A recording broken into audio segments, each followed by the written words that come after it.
उपस्थित एम्बेसडर्स तथा high commissioners, सभी डेलीगेट्स और अधिकारीगण, सर्वप्रथम मैं आप सभी का इस मंत्री स्तरीय कॉन्फ्रेंस में स्वागत करता हूं।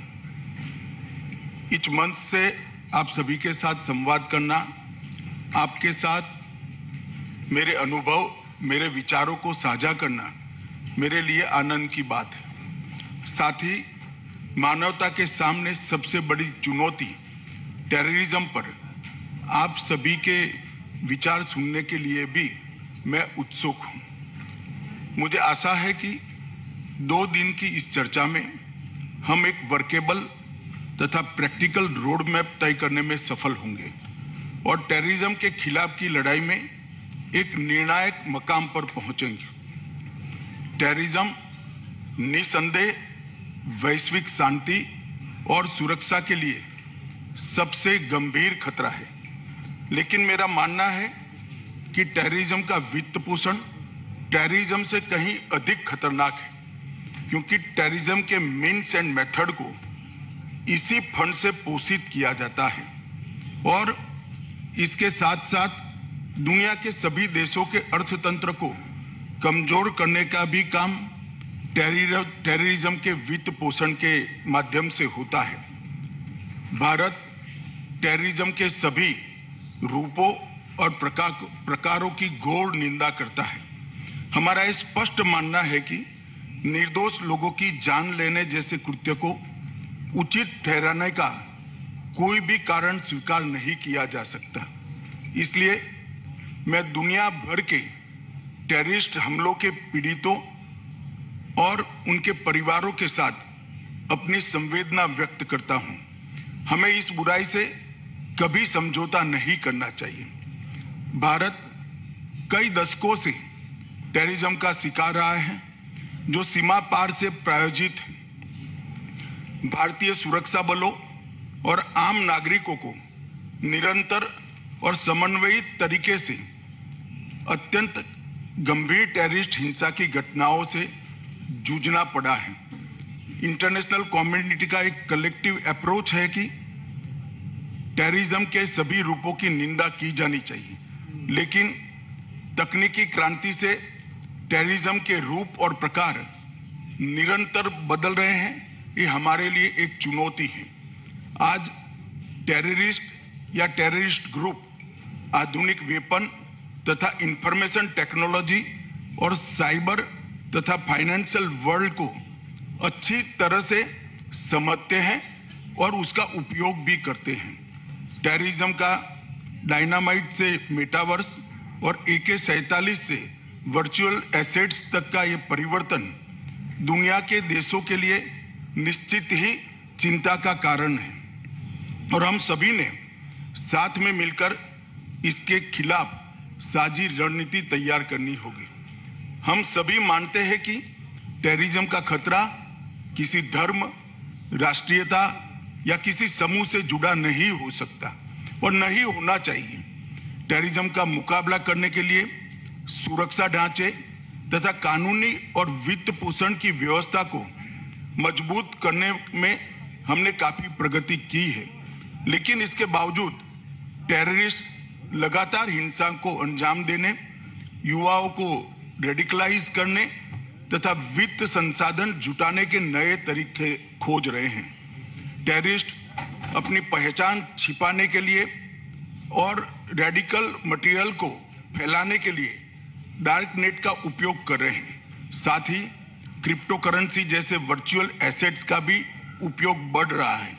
हमें डार्क नेट पर चलने वाली इन गतिविधियों के पैटर्न को एनालिसिस कर समझना होगा और उसके उपाय भी ढूंढने होंगे।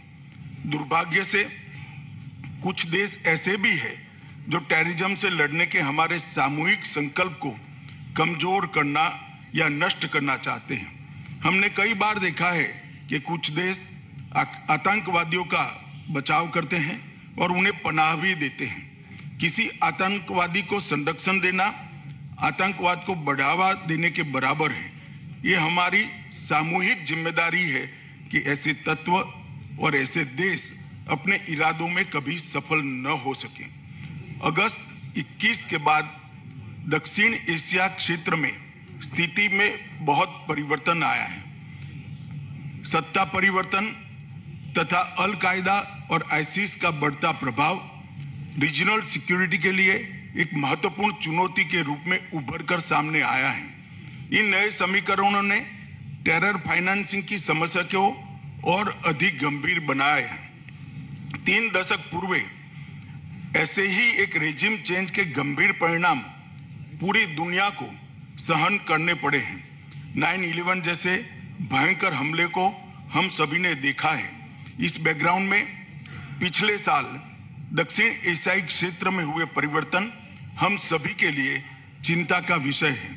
अल कायदा के साथ साथ दक्षिण एशिया में लश्कर ए तोयबा और जैश ए मोहम्मद जैसे गुट बेखौफ होकर आज भी आतंक फैलाने का प्रयास में है।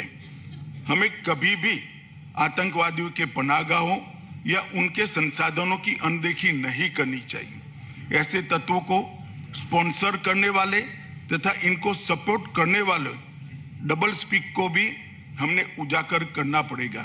इसलिए यह महत्वपूर्ण है कि यह सम्मेलन सहभागी देश और संगठन इस क्षेत्र की टेररिस्ट चुनौतियों के बारे में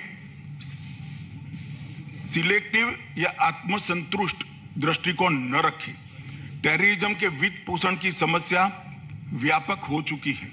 पिछले कुछ वर्ष में भारत ने टेररिज्म के वित्त पोषण पर नकेल कसने में सफलता हासिल की है।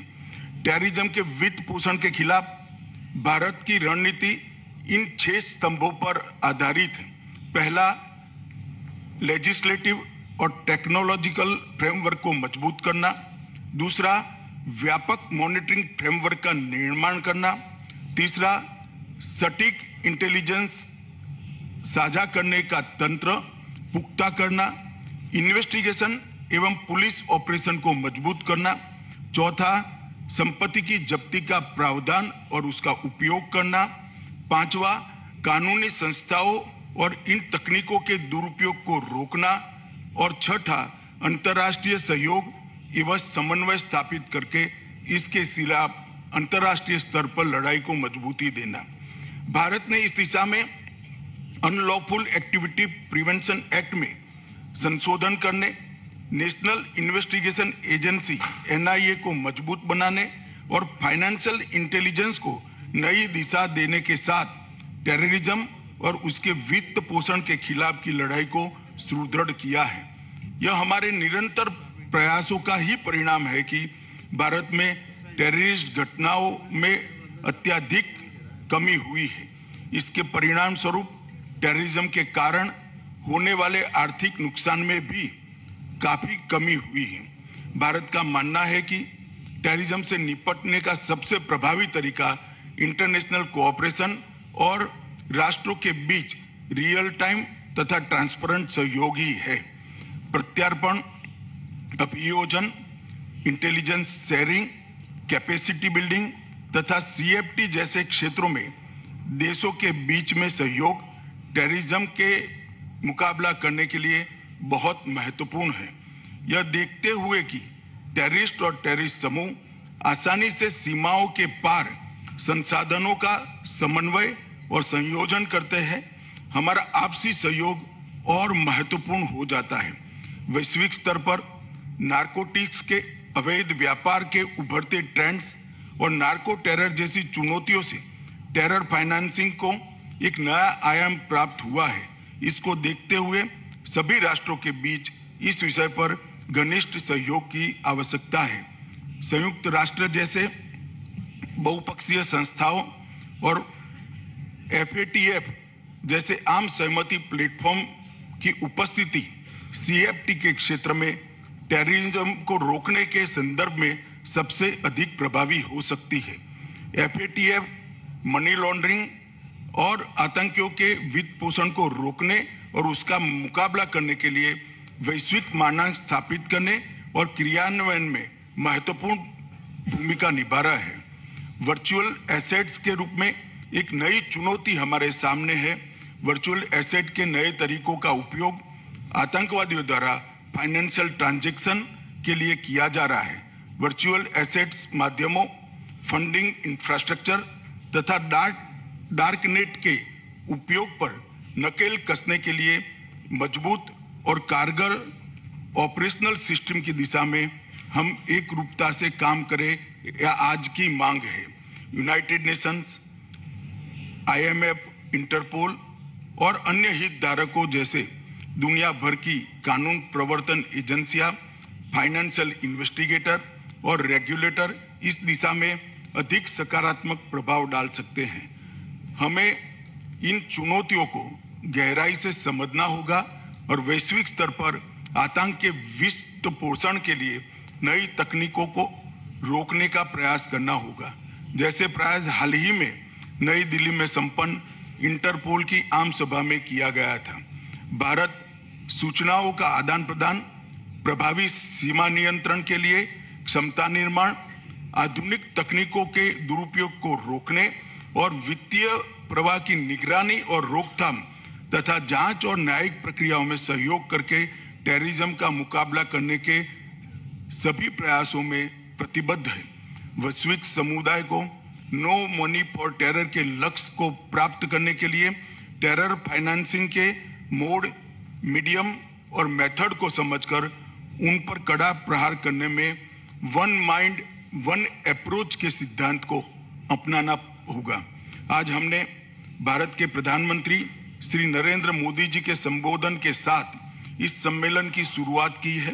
मुझे विश्वास है कि इन 2 दिनों में टेरर फाइनेंसिंग के विभिन्न आयामों पर सारगर्भित चर्चा होगी और वर्तमान तथा भविष्य की चुनौतियों के सार्थक समाधान निकलेंगे। भारत सरकार के गृह मंत्री के रूप में मैं आप सभी को विश्वास दिलाना चाहता हूं कि नो मनी फॉर टेरर की उद्देश्य पूर्ति में हमारा कमिटमेंट उतना ही दृढ़ है जितना आपका इस समागम में भाग लेने का उत्साह। मैं इस सेशन में मेरे साथी पैनलिस्ट वक्ताओं को सुनने के लिए काफी उत्सुक हूं। कल समापन सत्र में मैं कुछ और बातों पर विस्तार से अपने विचारों को रखना चाहूंगा। अभी के लिए मैं अपनी वाणी को विराम देते हुए सभी को शुभकामनाएं देता हूं। धन्यवाद।